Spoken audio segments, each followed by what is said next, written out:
जय गुरुदेव। अध्याय 12।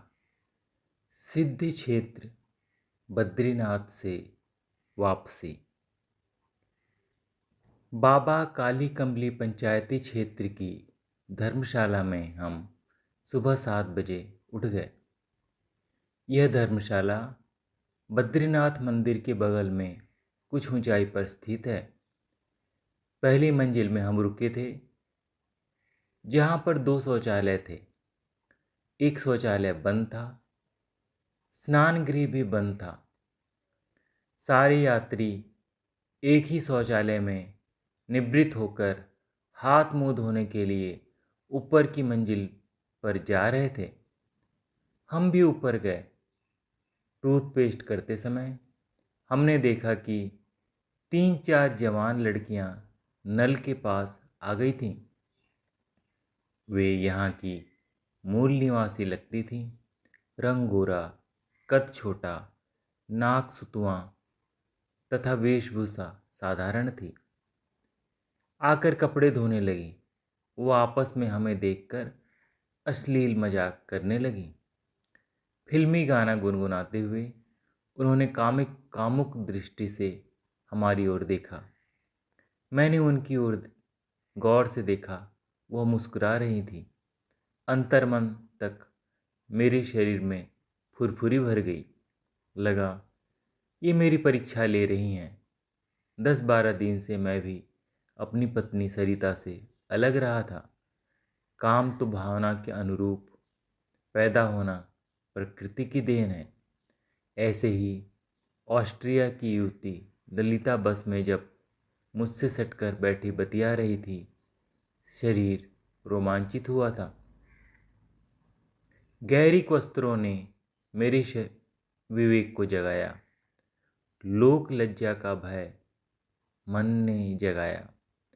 उद्देश्य ने मेरी आंखों से काम के पर्दे को तार तार कर दिया। होश में आकर मैं उस लड़की के पास आया। कहा, बहन, चाय की दुकान कहाँ है? उस लड़की ने नज़र नीचे करके कहा, सामने है। वे सब लड़कियां चली गईं। इस तरह से काम का मैंने दूसरी ओर राम में रूपांतरण करने की कला सीखी। फ्रायड ने कहा कि मनुष्य को स्वतंत्रता दे दो तो वह जंगली जानवर जैसा हो जाता है। यदि दमन किया जाए तो दुख होता है। अतः दोनों अतियां दुखद हैं। साम्यावस्था ही योग है। योग से काम की स्वतंत्रता भी नहीं, दमन भी नहीं, बल्कि रूपांतर, अपने को बदलना ही तो मेरी यात्रा का उद्देश्य था। एक नई अनुभूति लेकर हम अपने कमरे में आ गए। रविंद्र ने कहा, चलो बद्रीनाथ व माणा घूम आए। हमने नहाने के कपड़े लिए, बाहर दुकान पर चाय पी व गर्म कुंड में स्नान करने के लिए पहुंच गए। यह कुंड बद्रीनाथ के मंदिर के बाएं व अलकनंदा नदी के ऊपर है। 2 कुंड बने हैं। जहाँ पर गर्म पानी था, हिम पहाड़ों के बीच अधिकतर जहाँ तीर्थों का विकास हुआ है, ऐसे गर्म पानी के कुंड होते हैं। कारण पहाड़ों में ही 1-2 पहाड़ गंधक युक्त होते हैं। गंधक के प्रभाव से ठंडा पानी गर्म होकर निकलता है। यमुनोत्री, गंगनानी, गौरीकुंड व बद्रीनाथ सभी जगह गर्म पानी के कुंड हैं। इनमें शुरू में तो जल काफ़ी गर्म महसूस होता है। नहाने व डुबकी लगाने से शरीर चुस्त फुर्त हो जाता है। गर्म कुंड में सैकड़ों स्त्री, पुरुष, बच्चे स्नान कर रहे थे। कुंड के बाहर गर्म जल के जाने व निकालने की नलियां बनी थीं, जहाँ पर टोंटी लगी थी। हमने टोंटी के सहारे स्नान का निश्चय किया, क्योंकि हम सरसों के तेल व साबुन द्वारा स्नान करना चाहते थे। स्नान से निवृत्त होकर रविंद्र कमरे में गीले वस्त्र रखने चले गया था। मैं मंदिर के बाहर चबूतरे पर बैठ गया। गर्म या तप्त कुंड के ऊपर ही नारद शिला, गरुड़ शिला, मार्कंडेय शिला है। एक पंडे ने बताया कि जो यात्री केदारनाथ नहीं जा पाते वे प्रथम इन शिलाओं के दर्शन करते हैं, बाद में बद्रीनाथ मंदिर में जाते हैं। पंडों द्वारा यात्रियों को यह छूट मिलने से यात्रीगण केदारनाथ न जाने की निराशा व पाप से अपने को बचा लेते हैं। 4-5 पंडे मंदिर की सीढ़ियों से यात्रियों को एक तरफ कर रहे थे, क्योंकि बद्रीनाथ मंदिर के मुख्य पुजारी शनील की छतरी के नीचे आ रहे थे। मुख्य पुजारी नंबूदरी ब्राह्मण, युवा, उम्र करीब 35 वर्ष, गोरा रंग, आकर्षक व्यक्तित्व, शरीर पर हल्के लाल रंग की पोशाक पहने थे। मेरी उत्सुकता ज़्यादा हो गई थी। यहाँ के पंडों से पूरा इतिहास जानना चाहता था, लेकिन असफल ही रहा। अधिकतर पंडे दान दक्षिणा, पूजा या बद्रीनाथ महात्म्य की बात करते थे। मैं बद्रीनाथ को समग्र जानना चाहता था।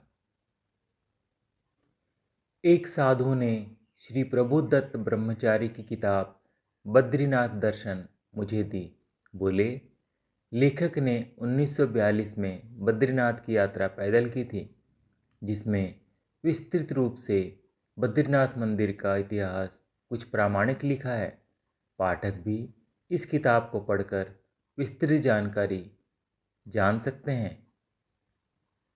साधु बोले, बद्रीनाथ का आधार कुछ पुराण, जनश्रुतियाँ तथा प्राकृतिक सौंदर्य है। पुराणों में एक घटना को अलग अलग तरीके से बताया गया है। घटना कब हुई यह नहीं लिखा है।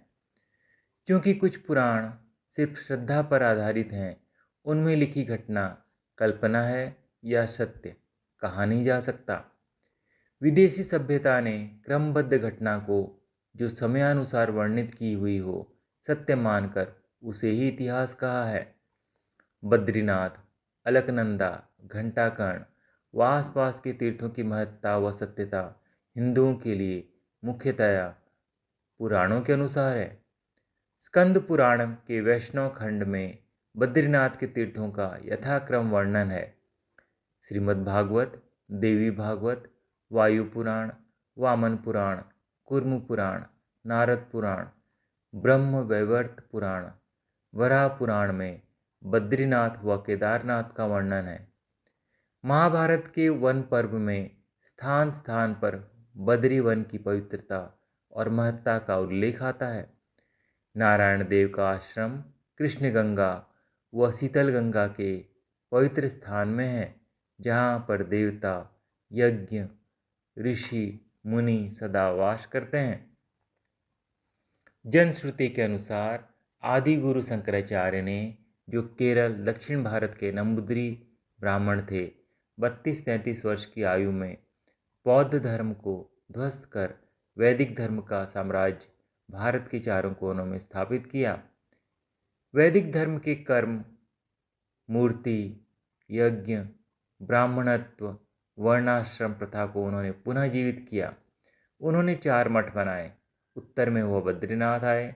यहाँ के जैन बौद्ध राजाओं को वैदिक धर्म में दीक्षित किया।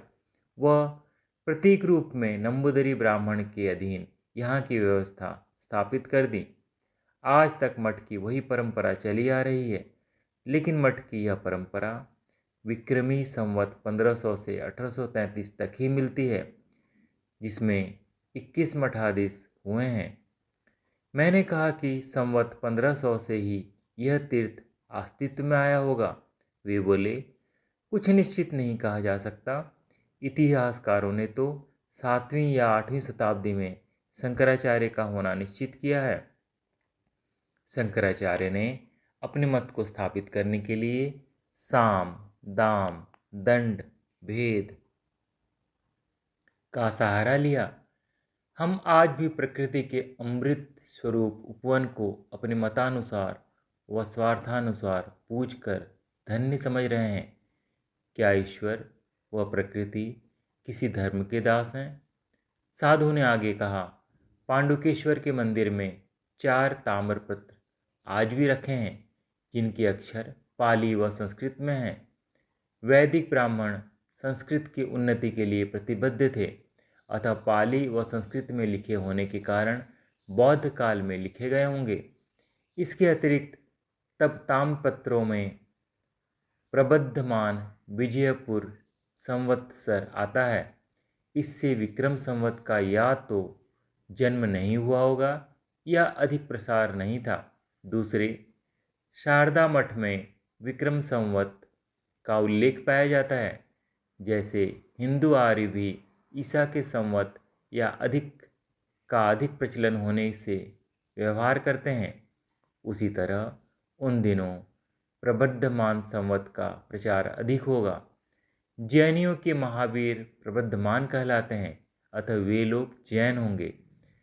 इसलिए बौद्ध व जैन जब उन्नत अवस्था में थे तथा विक्रमी संवत का प्रचलन नहीं हुआ था, उस समय ही बद्रीनाथ के मंदिर की पुनर्प्रतिष्ठा हो गई थी।